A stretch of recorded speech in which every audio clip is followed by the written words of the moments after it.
해외 생활 10년째 이서윤은 병원 복도를 걸으며 남편 준호의 수술 결과를 기다리고 있었습니다. 세 번째 대수술이었죠. 의사는 이번에도 다행히 성공적이라고 말했지만 서윤의 마음은 무거웠어요. 준호의 얼굴은 날이 갈수록 야위어갔고 그녀 자신도 지쳐 있었습니다. 한국에 있는 가족들로부터는 여전히 소식이 없었어요. 준호가 암 진단을 받은 지 이미 7년이 흘렀는데 시어머니 윤금자는 단 한 번도 안부 전화조차 하지 않았습니다. 동서인 최민정 역시 마찬가지였죠. 오히려 그들은 서윤이 한국을 떠나기 전 잠시만이라며 맡겨둔 집에서 편안히 지내고 있었어요. 여보 괜찮아. 준호가 깨어나자마자 서윤을 걱정하는 모습을 보며 그녀는 쓸쓸한 웃음을 지었습니다. 자신이 암 환자인데도 아내를 먼저 챙기는 남편이 고마우면서도 안타까웠죠. 나는 괜찮으니까 걱정 말고 회복에만 집중해. 서윤은 준호의 손을 꼭 잡으며 말했어요. 그때 핸드폰에 메시지가 왔습니다. 민정이었죠. 언니, 우리 집 상황이 좀 어려워졌어요. 혹시 집 명의를 저희한테 넘겨주실 수 있을까요? 서윤은 화면을 바라보며 어이가 없었어요. 남편이 생사의 기로에 서 있는 상황에서 집 이야기를 꺼내다니. 게다가 명의까지 달라고 하다니 말입니다. 서윤은 답장을 보내지 않았어요. 대신 준호가 회복되면 한국으로 돌아가자고 마음먹었습니다. 이곳에서의 치료비도 만만치 않았고 무엇보다 한국에서 가족들과 함께 준호의 남은 시간을 보내고 싶었거든요. 하지만 그 가족이라는 것이 과연 의미가 있을지는 의문이었습니다. 병실 창밖으로 석양이 지고 있었어요. 서윤은 준호의 잠든 얼굴을 바라보며 생각에 잠겼습니다. 언젠가는 한국으로 돌아가야 하는데 그곳에서 어떤 일들이 기다리고 있을까 싶었죠. 그녀는 아직 모르고 있었어요. 자신이 믿었던 가족들이 얼마나 큰 배신을 준비하고 있는지를 말입니다. 준호의 상태가 급격히 악화되기 시작한 것은 그로부터 석 달 후였습니다. 의료진은 한국으로의 이송을 권했고 서윤은 더 이상 망설일 수 없었어요. 귀국 준비를 하면서 그녀는 민정에게 연락을 했죠. 우리가 3달 안에 들어갈 예정이니까 집 정리해줘. 민정의 대답은 의외였어요. 언니, 저희가 7년이나 살았는데 갑자기 나가라고 하시면 곤란해요. 게다가 아이들 학교 문제도 있고. 서윤은 당황했습니다. 분명히 잠시 살게 해준다고 했는데 언제부터 영구 거주가 된 건지 이해할 수 없었어요. 민정아, 우리가 원래 주인이잖아. 그리고 준호 상태가 안 좋아서 꼭 들어가야 해. 서윤의 목소리에는 간절함이 묻어났습니다. 하지만 민정은 단호했어요. 언니도 이해해줘야죠. 저희도 생활이 있는데 어디 갈 데가 없어요. 한국에 도착한 서윤과 준호를 맞이한 것은 차가운 현실이었어요.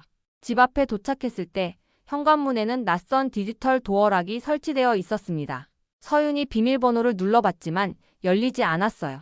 할 수 없이 초인종을 눌렀죠. 문을 연 민정의 표정은 썩 좋지 않았습니다.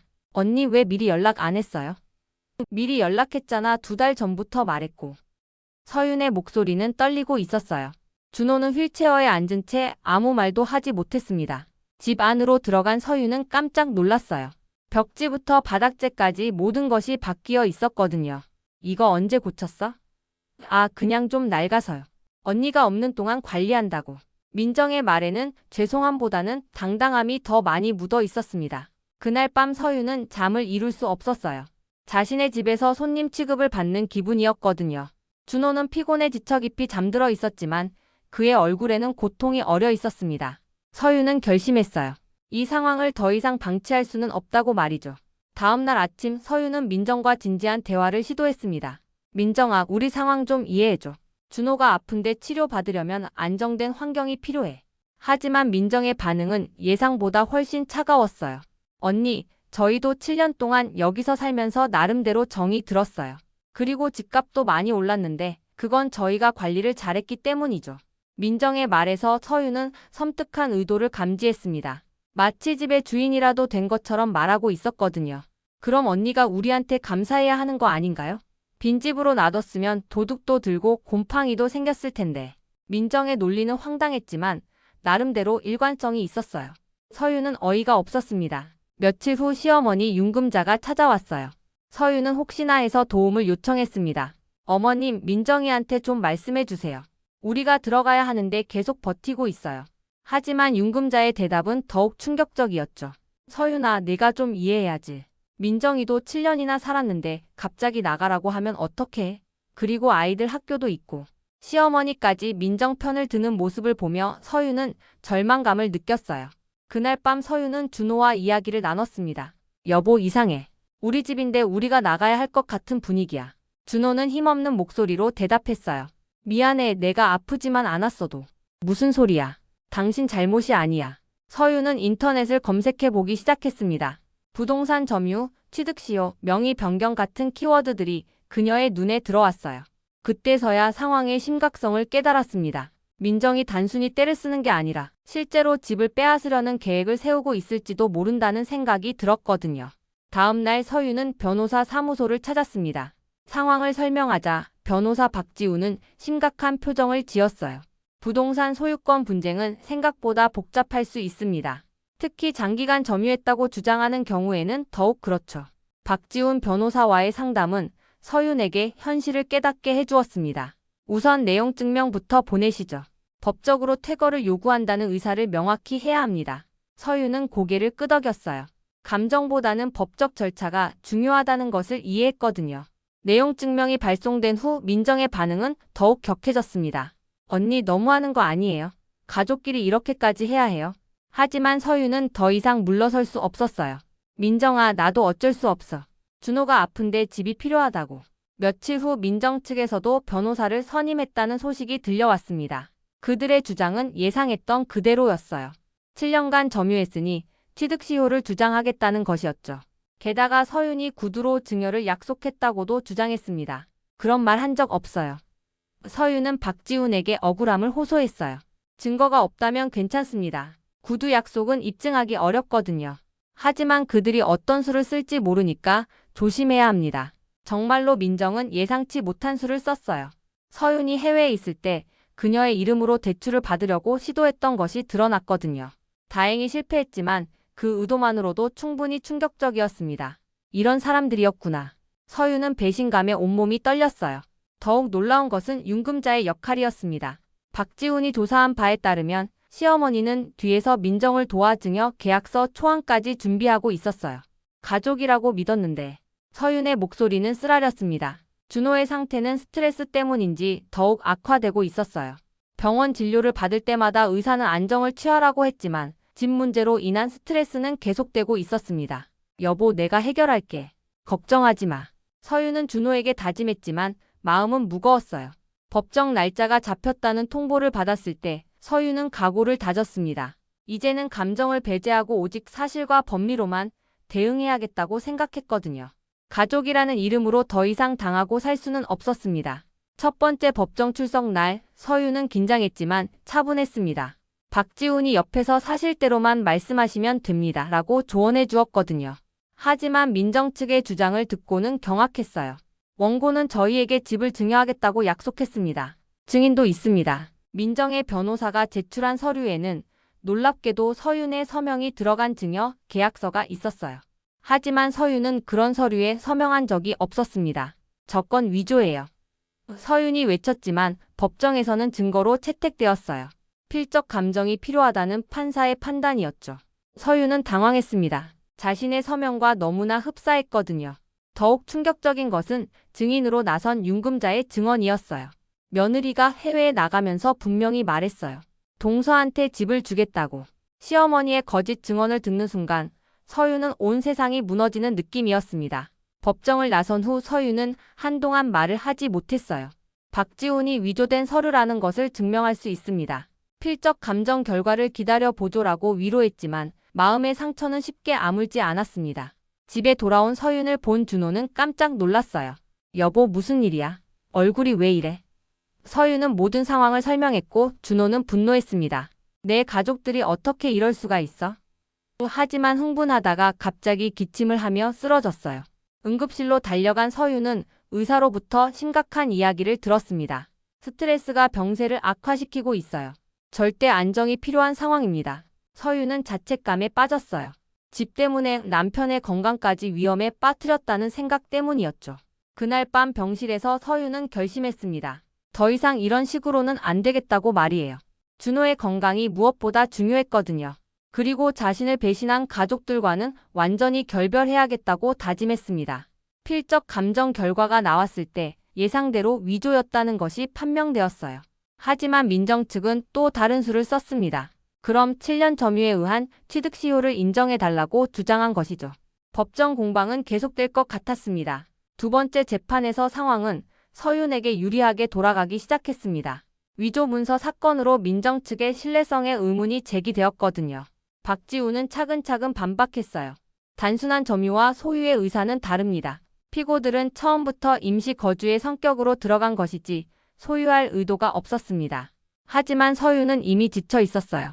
법정 공방이 길어질수록 준호의 건강은 더욱 악화되고 있었고 무엇보다 가족이라고 믿었던 사람들의 배신이 너무나 깊은 상처를 남겼거든요. 박 변호사님, 집을 파는 건 어떨까요? 서윤의 제안에 박지우는 놀랐어요. 지금 상황에서는 불리할 수 있습니다. 민정 측에서 임차권을 주장할 수도 있거든요. 그래도 이렇게 계속 싸우는 것보다는 서윤은 부동산 중개업소를 찾아갔습니다. 이 집을 팔고 싶어요. 중개업자는 서류를 확인하더니 고개를 저었어요. 현재 거주자가 있는 상태에서는 매매가 어려워요. 우선 비워야 합니다. 그때 서윤은 새로운 전략을 세웠어요. 집을 매물로 내놓고 동시에 법원에 강제 집행을 신청하는 것이었죠. 더 이상 감정에 휘둘리지 않겠어. 서윤의 결심은 확고했습니다. 민정은 집이 매물로 나간 것을 알고 당황했어요. 언니 진짜 집을 팔 거예요? 응, 팔 거야. 내 집인데 내가 못 팔 이유가 있어? 서윤의 목소리는 차가웠습니다. 더 이상 가족이라는 이름으로 휘둘리지 않겠다는 의지가 담겨 있었어요. 법원의 강제 집행 명령도 내려졌습니다. 한 달 내에 퇴거하라는 것이었죠. 민정은 마지막까지 버텼지만 결국 항복할 수밖에 없었어요. 그래도 우리가 7년 동안 관리해준 건 인정해야 하는 거 아니에요. 관리비는 따로 청구하지 않을게. 대신 우리가 지불한 세금과 관리비는 정산해줘야지. 서윤의 계산은 정확했어요. 감정은 배제하고 오직 수치로만 따졌습니다. 민정은 할 말이 없었어요. 집이 팔렸다는 소식을 들었을 때 서윤은 후련함보다는 허무함을 느꼈습니다. 그동안 소중하게 여겼던 추억의 공간이었는데 결국 이런 식으로 끝나다니. 하지만 후회는 없었어요. 가족의 가면을 쓴 배신자들과는 더 이상 엮이고 싶지 않았거든요. 집이 매각되고 민정 부부가 퇴거하는 날, 서윤은 현장에 가지 않았습니다. 마지막 순간까지 그들을 보고 싶지 않았거든요. 대신 박지훈이 모든 절차를 대행해 주었어요. 민정은 끝까지 SNS에 글을 올렸습니다. 가족에게 버림받은 심정이 이런 거구나. 7년 동안 집을 지켜줬는데 이런 취급을 받다니. 하지만 서윤은 더 이상 신경 쓰지 않았어요. 진실을 아는 사람들은 알고 있었거든요. 윤금자는 서윤에게 마지막 전화를 걸어왔습니다. 서윤아, 네가 너무 매정하게 구는 거 아니야? 그래도 가족인데. 어머님, 가족이라면 아픈 아들을 한 번이라도 찾아보셨어야죠. 이제 가족이라고 생각하지 않을게요. 서윤의 단호한 목소리에 윤금자는 할 말을 잃었어요. 결국 민정 부부는 시어머니 집으로 들어가게 되었습니다. 좁은 공간에서 세 가족이 함께 살게 된 것이죠. 윤금자는 그제서야 상황의 심각성을 깨달았지만 이미 늦은 후였어요. 준호의 상태는 스트레스가 해소되면서 조금씩 안정되기 시작했습니다. 여보, 고생 많았어. 내 가족 때문에. 이제 그런 말 하지 마. 우리가 진짜 가족이야. 서윤은 준호의 손을 꼭 잡았어요. 집 매각 대금으로 서윤과 준호는 작은 아파트를 전세로 얻었습니다. 화려하지는 않았지만 오롯이 그들만의 공간이었어요. 여기서 새 출발하자. 서윤의 목소리에는 희망이 묻어 있었습니다. 박지우는 마지막 정산을 하면서 말했어요. 힘드셨죠? 하지만 정당한 권리를 지키신 겁니다. 고마워요. 변호사님 덕분에 포기하지 않을 수 있었어요. 서윤은 진심으로 감사했습니다. 민정은 여전히 주변 사람들에게 자신이 피해자라고 말하고 다녔지만 시간이 지나면서 진실이 알려지기 시작했어요. 오히려 그들이 욕심을 부렸다는 것을 아는 사람들이 늘어났습니다. 거짓은 오래가지 못한다는 것을 보여주는 사례였죠. 1년 후 서윤과 준호는 경기도 외곽의 작은 시골 마을로 이사했습니다. 도시의 복잡함에서 벗어나 조용한 환경에서 준호의 회복에 집중하기 위해서였어요. 작은 단독주택이었지만 앞마당에는 텃밭을 가꿀 수 있는 공간이 있었습니다. 여보, 여기서 상추랑 토마토 기를까? 준호가 처음으로 밝은 목소리로 말했어요. 병세가 안정되면서 예전의 활기를 조금씩 되찾고 있었거든요. 좋아, 내가 농사는 잘 모르지만 함께 배워보자. 텃밭 가꾸기는 두 사람에게 새로운 취미가 되었습니다. 씨를 뿌리고 물을 주며 자라는 모습을 지켜보는 것만으로도 마음이 평화로워졌어요.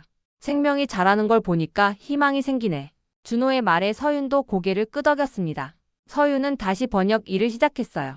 시골에서도 인터넷만 연결되면 충분히 할 수 있는 일이었거든요. 오히려 조용한 환경이 집중하는 데 도움이 되었습니다. 여보, 나도 뭔가 할 일을 찾아야겠어. 준호도 점차 의욕을 보이기 시작했어요. 마을 사람들은 친절했습니다. 새로 이사 온 부부에게 관심을 보이며 텃밭 가꾸는 법도 알려주었어요.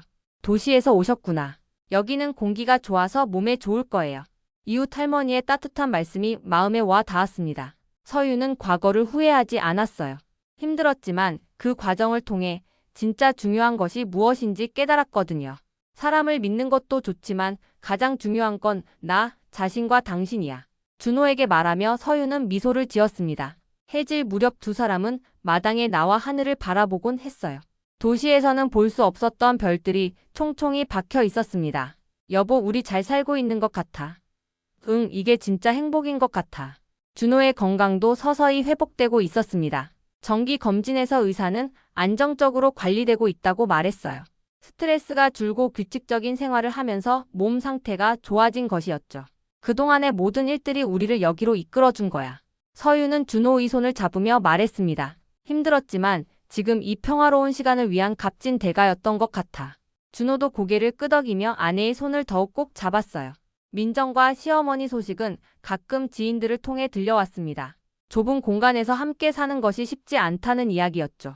하지만 서유는 더 이상 그들에 대해 관심을 두지 않았어요. 자신의 행복에만 집중하기로 했거든요. 여보, 내년에는 과수나무도 심어볼까? 준호가 텃밭을 바라보며 말했습니다. 좋은 생각이야. 우리만의 작은 과수원을 만들어보자. 서윤의 목소리에는 미래에 대한 기대감이 가득했어요. 저녁 시간이 되면 두 사람은 함께 산책을 했습니다. 마을 뒷산의 작은 오솔길을 따라 걷다 보면 어느새 마음이 편안해졌어요. 이런 평범한 일상이 이렇게 소중한 줄 몰랐네. 준호의 말에 서윤도 깊이 공감했습니다. 계절이 바뀌면서 그들이 심은 채소들도 무럭무럭 자라났습니다.